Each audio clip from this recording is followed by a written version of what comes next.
Guys, welcome to my channel cooks and looks एंड मैं हूँ प्रेरणा। और सॉरी यूट्यूब से इतने टाइम तक गायब रहने के लिए, क्योंकि मैं एक यूट्यूबर के साथ एक माँ भी हूँ और मेरी बेटी को मेरी ज़रूरत थी। वो टीदिंग पे है, सो यू नो कि टीदिंग में कितनी सारी बच्चों के साथ प्रॉब्लम होती है। कभी वो बीमार, कभी मैं, कुछ ना कुछ issues. So now everything is fine. तो अब मैं लेके आई हूँ आप लोगों के लिए ये वाला लुक, जो एक ग्लिटरी सा लुक है।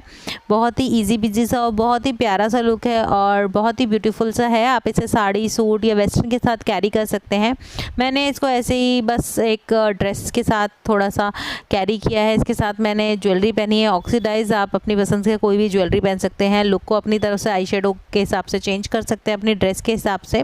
सो होप ये वीडियो आप लोगों के लिए हेल्पफुल रहेगी और आपको पसंद आएगी। अगर ऐसा है तो वीडियो को लाइक कर दीजिएगा, शेयर कर लीजिएगा अपने फ्रेंड्स और फैमिली के साथ। और भी ऐसी वीडियोस देखना चाहते हैं तो सब्सक्राइब कर लीजिएगा मेरे चैनल को और बेल आइकन को हिट कर लेंगे तो कोई भी वीडियो आपसे मिस नहीं होगी। तो चलिए चलते हैं वीडियो में।